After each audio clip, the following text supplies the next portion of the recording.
कामयाबी। मोहतरम बुज़ुर्ग दोस्तों, हर इंसान कामयाब होना चाहता है और अल्लाह भी चाहते हैं कि मेरे बंदे कामयाब हो जाए। इसलिए अल्लाह ने दुनिया में कमोबेश 1.25 लाख नबियों को भेजा ताकि बंदों को कामयाब होने का रास्ता बतलाए, क्योंकि कायनात को अल्लाह ने बनाया और बनी हुई चीज़ से कुछ बनता नहीं है। इसकी कामयाबी और नाकामी किस चीज़ में है वो बनाने वाला ही जानता है। इसलिए मखलूक की रहनुमाई के लिए हर दौर में अल्लाह ने नबियों को भेजा और किताबें भी दी। सब नबियों ने दुनिया में आकर एक ही दावत दी कि एक अल्लाह को मानो और एक ही अल्लाह की मानो, कामयाब हो जाओगे। यानी ईमान और आमाल सालिहा इख्तियार कर लो, कामयाब हो जाओगे। अल्लाह जल्ले शानहू इरशाद फरमाते हैं, जो लोग ईमान लाए और आमाल सालिहा किए हम उनको बालुफ्त ज़िंदगी अता फरमाएंगे। सूरह नहल रुकू 13। दूसरी जगह इरशाद है, जो शख्स हमारे ज़िक्र से यानी हुक्म से एराज़ करेगा हम उनकी ज़िंदगी को तंग कर देंगे और क़यामत में उसे अंधा उठाएंगे।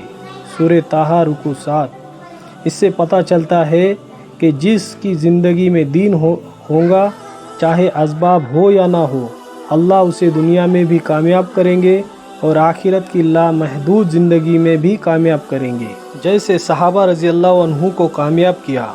और जिसकी ज़िंदगी में दीन नहीं होगा, अल्लाह उसे दुनिया में भी नाकाम करेगा और आखिरत में भी नाकाम करेंगे।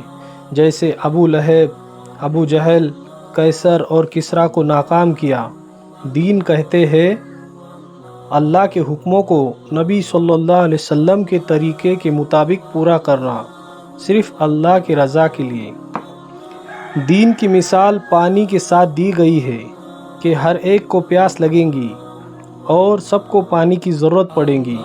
इसी तरह हर एक इंसान को दीन की ज़रूरत होगी। ये नहीं कि घर में से एक आदमी की ज़िंदगी में दीन है तो सबका काम चल जाएगा, चाहे शरबत, जूस या फालूदा पी ले, लेकिन प्यास तो सादे पानी से ही बुझेगी।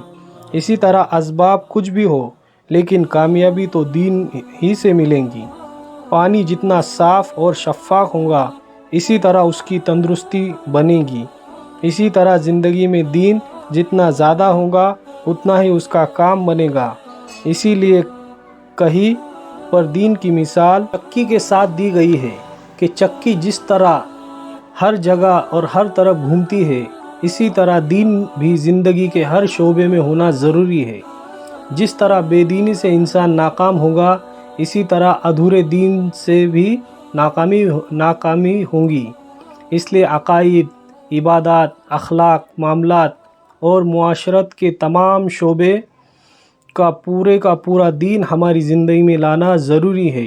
दीन से कामयाबी यकीन के बक़दर मिलेंगी। दीन से कामयाबी का यकीन पैदा करने के लिए दावत शर्त है। दावत से हमारे अंदर यकीन पैदा होगा। आमाल के करने के बाद भी कामयाबी यकीन के बक़दर मिलेंगी। यकीन यानी ईमान। अल्लाह की कुदरत उस वक्त तक हमारा साथ नहीं देती जब तक अल्लाह के गैर हमारे दिलों से निकल नहीं जाता, और अल्लाह का गैर उस वक्त तक हमारे दिल से नहीं निकलता जब तक अल्लाह का गैर अल्लाह के बग़ैर कुछ नहीं कर सकता उसकी हम दावत न दे। ईमान या अमल की दावत दे तो उसकी हकीकत को सामने रख कर दावत दे।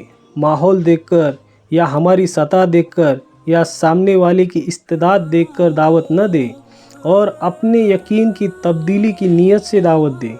दूसरों की इस्लाह की नीयत न हो।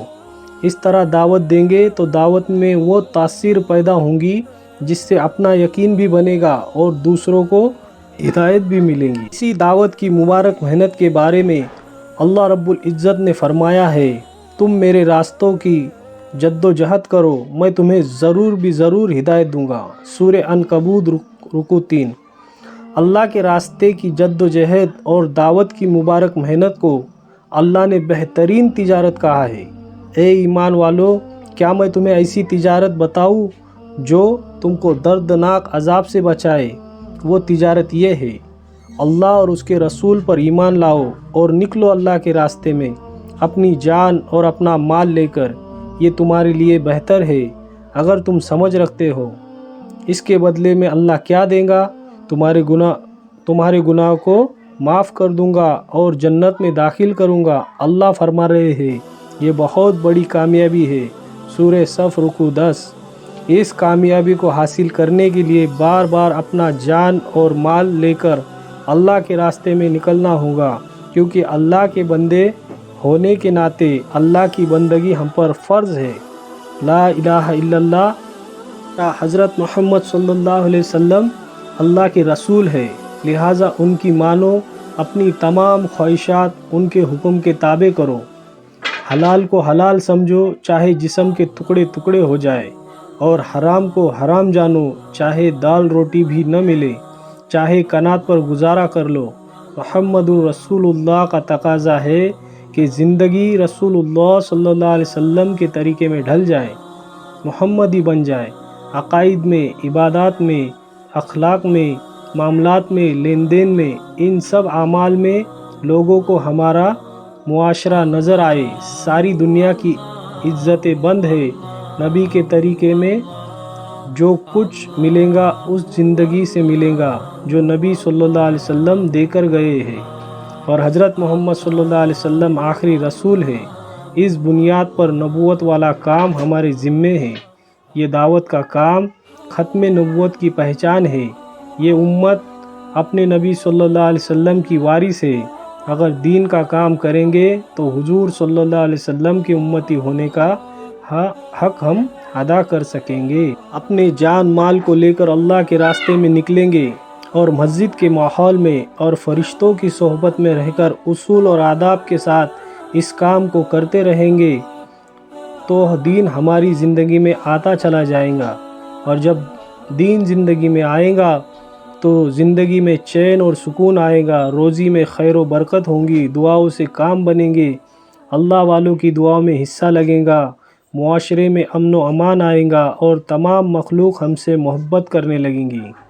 اور جب انسان اللہ کے حکموں کے مطابق اور نبی صلی اللہ علیہ وسلم کے طریقوں کے مطابق زندگی گزارتا چلا جائے گا تو انشاءاللہ موت کے وقت ایمان کے ساتھ اس دنیا سے رخصت ہوں گا، جس کے متعلق اللہ رب العزت فرماتے ہیں، جس نے کہا بے شک میرا رب اللہ ہے، اور پھر اس پر جمع رہا تو موت کے وقت فرشتے اتریں گے اور خوشخبری دیں گے کہ دنیا کے چھوٹنے کا غم نہ کرو اور آگے کا خوف نہ کرو۔ اس جنت کی خوشخبری سناتے ہیں جس کی نبیوں کے ذریعے خبر دی گئی۔ دنیا کی زندگی میں بھی ہم تمہارے دوست تھے اور آخرت میں بھی رہیں گے، ان میں وہ سب کچھ ملے گا جس کا تمہارا دل چاہے گا۔ سورہ حامیم سجدہ رکوع 4۔ نکلنے سے پہلے اللہ کے راستے میں جانے کے لیے جب اپنا نام لکھا دے تو 2 رکعت صلاۃ الحاجت پڑھے اور اللہ سے دعا کرے کہ اے اللہ مجھے تیرے راستے میں قبول فرما اور تمام رکاوٹوں کو دور فرما اور تمام مسائل کو آسان فرما۔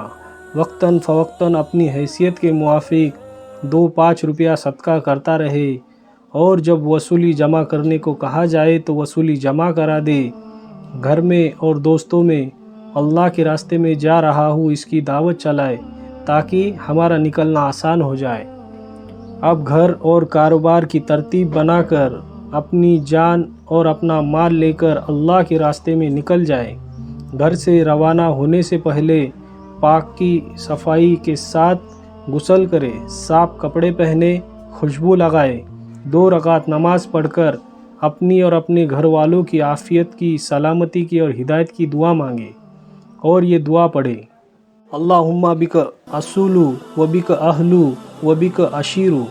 اس کے بعد سب سے خوشی خوشی مل کر یہ دعا پڑھتے ہوئے گھر سے نکلے: بسم اللہ توکلت علی اللہ لا حول ولا قوت الا باللہ العلی العظیم، ترمذی۔